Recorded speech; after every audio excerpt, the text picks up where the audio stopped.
Hello, this is Bernhard Possert speaking, Evolute 6, and this is an introduction to our concept of the adaptive organization, and the model that have created, that we have put together, is called SDO, Self-Organizing and Developmental Organizations. Looking at what is happening in the self-organizing world, we realized that many organizations were trying to jump from traditional organizations along the axis of self-organization. And some of these organizations really managed well. So they were really happy and things were going fine. But we could also see that not just some, but many organizations really had problems there. And we were really wondering what is happening. Why is this that some organizations really have a good start and others really have tough problems? And we came across the concept of the DDO, the Deliberately Developmental Organization. It's a book written by Keegan and Leahy, and they talk a lot about development. So when they are talking about development, it is on the one hand about development of culture, but on the other hand it's really about development of persons, so maturing people, that they are communicating better, that they're having a broader worldview, and that they can think more complex. And so then we could see that development is really a precondition for self-organization, and we could see that some organizations really try to go there on a path that we call Path A. So jumping from traditional organizations to self-organizing without having a developmental axis there.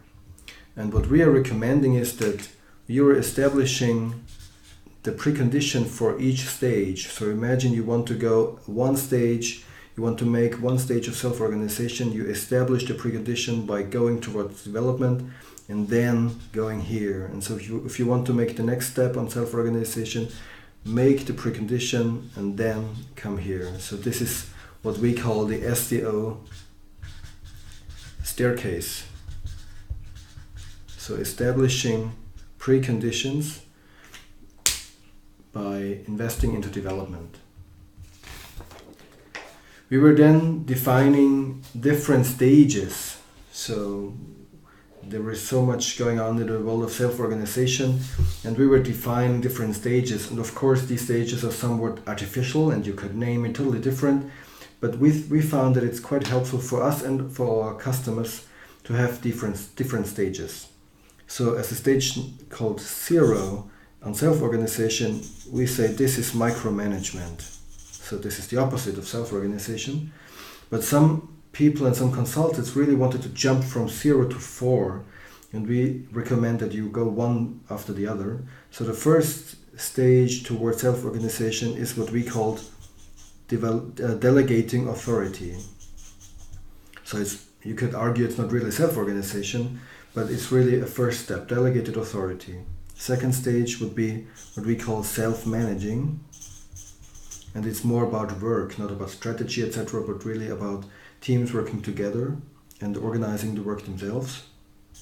Third stage we call self-governing. It's already about self-adapting structures. Stage 4 would be about self-directing. And it's already about adapting the strategy, for example, through the organization, not through some kind of leadership. In stage 5, you could argue it's more theoretical. It's what we call here autopoietic. So the structure is adapting itself. So these are the stages of self-organization. And as we said earlier, we strongly believe that there is a precondition for each stage here on this developmental axis. And so the first, the 0 stage, would be short-term gain. So it's not really looking at a longer time period, it's really what is needed, and each investment into training, for example, or reflection would be a waste of time. It's just looking having a short-term perspective. Stage 1 would be skills and strengths.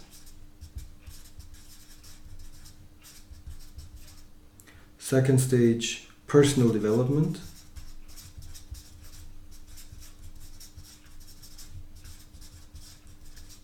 And while on skills and strengths you really only look at the methods and the competencies, here on stage 2 you already talk about personality, about what is holding me back when I'm trying to develop. So this is really another stage here.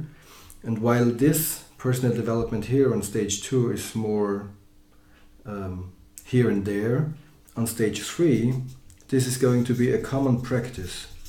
So it's really a system, there are structures there that establish and hold the space for common practice for personal development. Stage 4 we call a learning system. And it's no longer just people learning, it's really a system learning, adapting each procedures, etc. But not just the procedures about self-organization, but also the procedures of how to learn. And here, stage 5, we call learning as a purpose.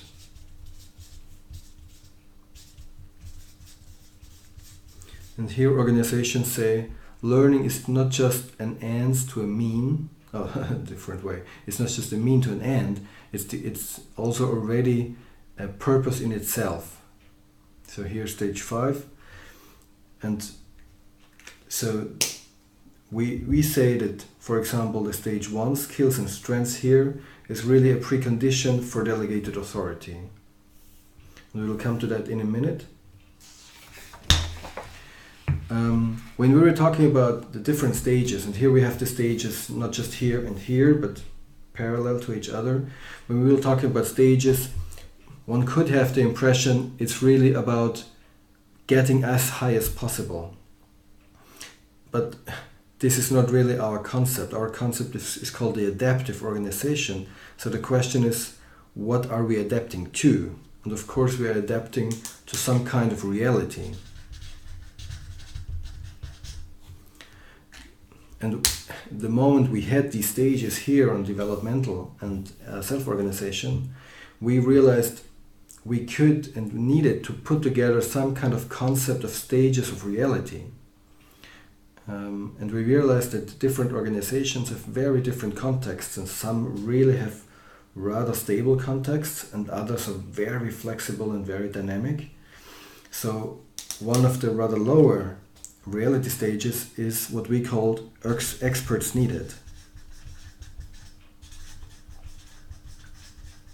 So here the surroundings are rather stable, but the competencies the employees need are very specialized. And so if you lose an employee, it's very expensive to get a new one that has the same skills. You probably need to train the person for years until the person is really very well developed to do its tasks here. So this would be experts needed. The next stage we call change and VUCA. So VUCA is this term for already a complex system. So here change is already happening a lot, and not just a few people need to adapt, but everybody in his or her role would need to adapt. The next, even more complex reality stage we call tight leeway. So tight leeway stands for a context where you make only a few mistakes and the whole organization is set at risk. So you need to adapt very quickly and don't waste a lot of time and make too many mistakes. On the other hand, you need to do a lot of mistakes, but small mistakes if possible, so that you can adapt quickly. And stage 4 of reality we call evolution and integrity.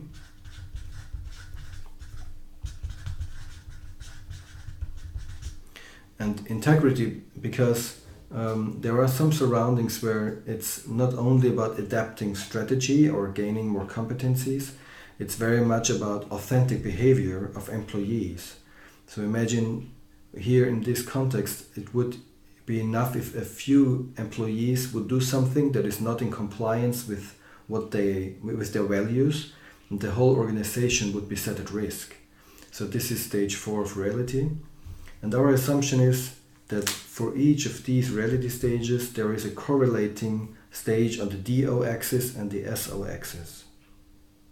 So coming back to this page, we would say here is experts needed.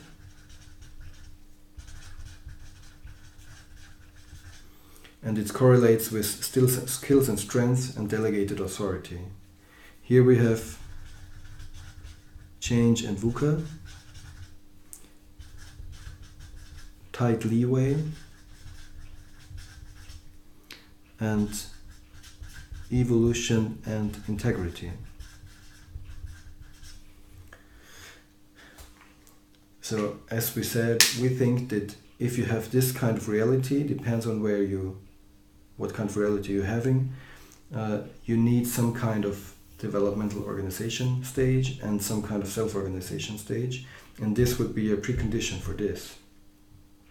Now in our model we have what we call a Bermuda Triangle. We would say be careful about not getting here.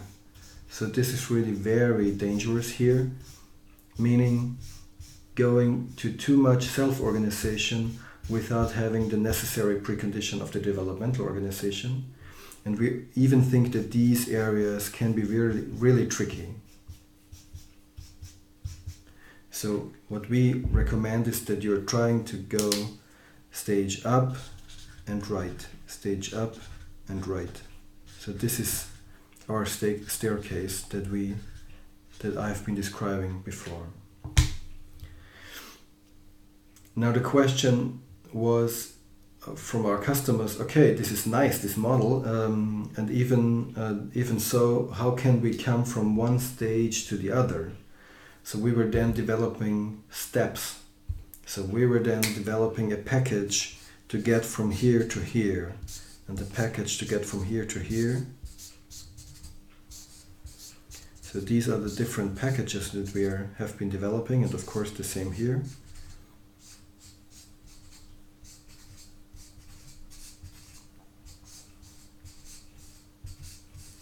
And this looks really mechanistic, and it really hurts when I'm seeing this, that it's like a mechanistic model. Of course, this is a living organism, but this is a way to visualize how to get from one stage to the other. So here we would be talking, for example, a lot about the people's strengths and what are the demands that reality is making on the strengths, and how can we help people develop strengths on the workplace, how can we transfer knowledge, etc. Here in personal development, we would talk a lot about safe spaces and giving feedback and learning. Or here we would be really talking to come to stage delegated authority. We would probably use the delegation board by Jürgen Appello, and we would say, okay, where do I as an employee have the right to make decisions? Where do I need the okay from my boss, and what is in between, etc. So here in each package you have really tailored interventions to get from one stage to the other.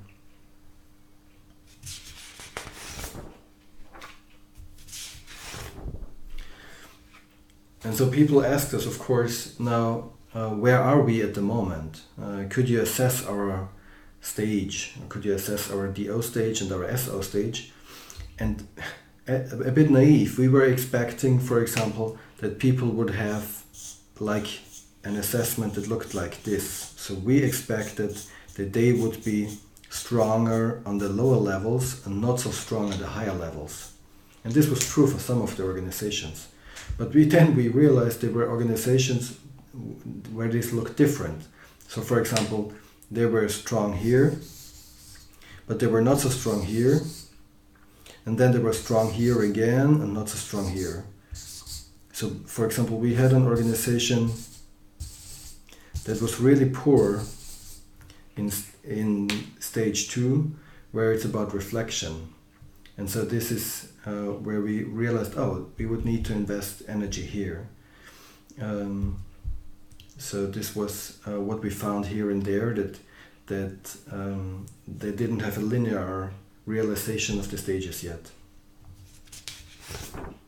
So one assessment we were doing about where are they on the developmental organization.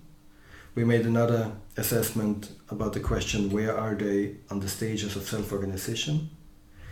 We quickly realized we would need to make an assessment about their reality. So what is reality, what are the contexts demanding of them, so that then from where they would be on the reality assessment, we could then say, okay, where would you need to be on the developmental axis and on the self-organizational axis? And when we did this, we were the first time we were really satisfied. We thought it would be complete. But then we realized it would be possible that you had a wonderful assessment of reality and developmental organization and self-organization and go bankrupt next week. So this model doesn't really touch everything. It's not a formula where you say, okay, I'm perfect here and then everything is working. It's just, it covers a part of the organizational reality. There are other aspects that we are not trying to cover here. And so we added a risk assessment where we were talking about financial questions and fluctuation and other things to make sure that you don't have a nice SDO assessment and next week you have really difficult problems somewhere else. So this is like a safety net to make sure that your eyes are really wide open. So these were the assessments now. And then we realized, how come that sometimes, even if you cover all the questions of the assessments and development and risk and reality, that some organizations get stuck somewhere, they do not get ahead, even if from the mind, from the theoretical concepts, even from the interventions, everything is clear. And we realized that there is another question there, and this is the question of maturity.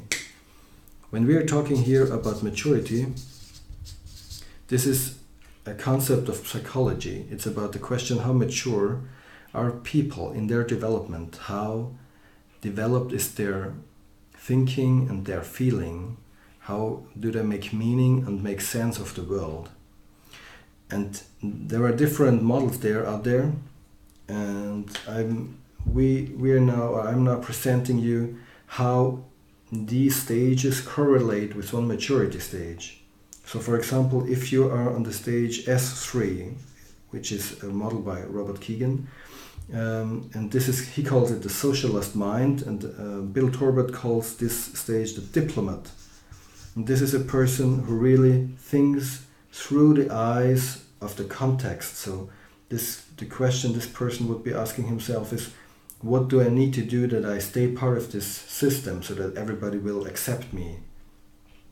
And if you are on this stage, you will, in our thinking, not be able to realize one of the higher stages of the developmental or the self-organization. So we think that even to get to the first stage, delegated authority and skills and strengths, you need to be on the stage S3/4, and Torbert calls this stage the expert. So this person is already somebody who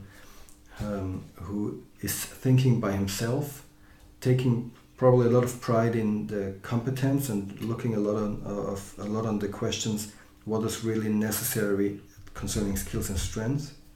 But this person would be having problems realizing the next stages. So for personal development and self-managing, we think that you need to be at least on stage S4, and Torbert calls this stage the achiever. So the achiever would be a person who can really think for himself, can already think abstract, and can take perspectives of other people. And so we think that the highest person, the leader of the system that is transforming, would need to be an achiever, that the system can reach these stages. We do not say that everybody in the system needs to be at this stage, but just the leading person who's really making the transition. So for the next stage, economic practice and self-governing, we recommend that the leader has S4/5, which Torbert calls the individualist. So this person already has a constructive worldview, can think systemic, but still this person, it's on the next stage, there is something there. Torbert calls him the strategist. So the strategist then can really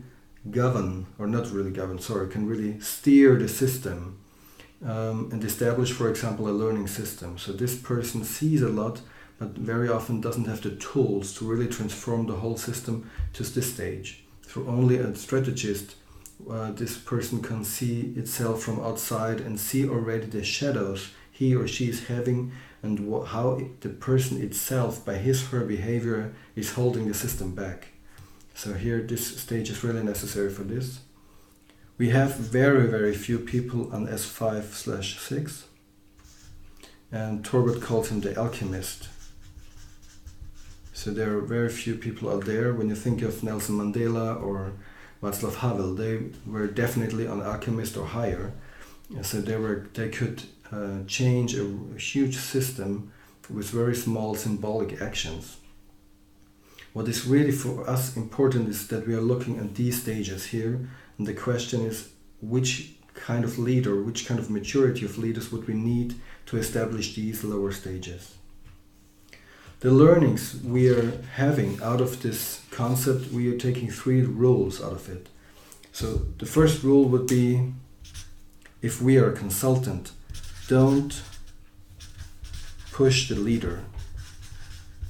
What we realized that we were in danger of thinking, this is what the organization needs, not looking at the capacity of the leader, pushing the leader and the organization, and the moment we are gone, it's collapsing again. So really looking, where is the leader, what is it, what he or she can establish there, and helping the person to establish the stage that is really corresponding with her majority, so that we are really establishing a sustaining concept and organism there. The second rule that we are taking out of it is, don't go beyond your own capacity.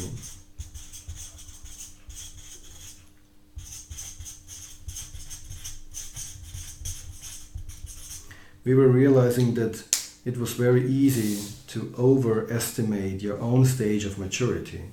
So really be realistic, let yourself give feedback, even make a test maybe as a consultant, that you're not overestimating how mature you are yourself.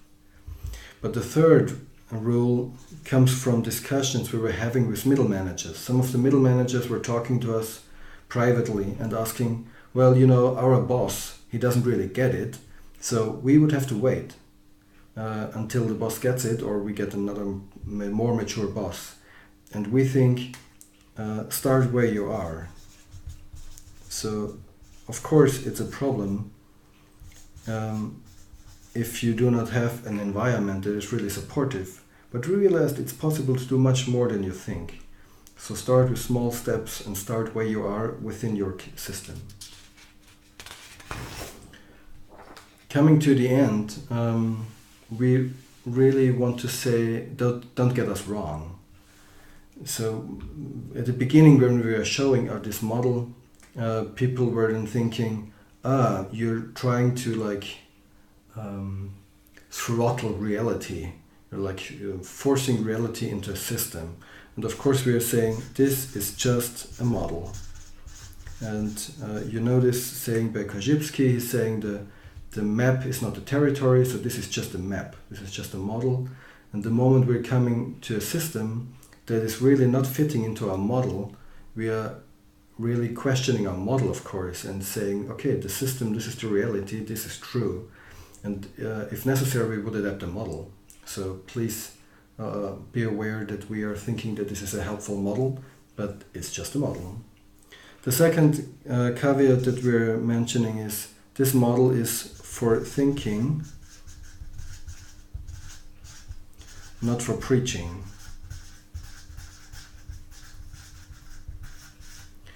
And we are trying to adhere to this role, and we recommend that you do it yourself. So very often when we are working with customers, some of them are not very interested in abstract models, and so we refrain from telling them even about SDO maybe, or the stages and the staircase and the developmental axis, etc. So we are designing interventions for the system and trying to use a language that is adaptive to the culture and the language that is there. And so we are using this model for our thinking, for our own thinking, and not for preaching. Yes. And of course the third thing is, this is work in progress, and we are making adaptations to our concept paper nearly every week at least.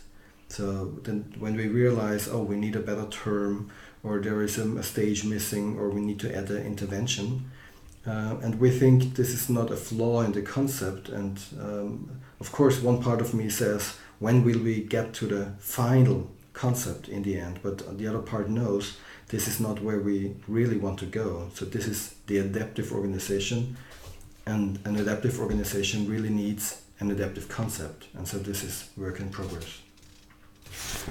We hope you found this interesting, and I'm happy to listen to your questions, to listen and to read your remarks, your comments, your criticism. So please send me an email bernhard@evolot6.com, and I'm happy to respond. So please contact me, and thank you for your interest in the adaptive organization, the SDO model.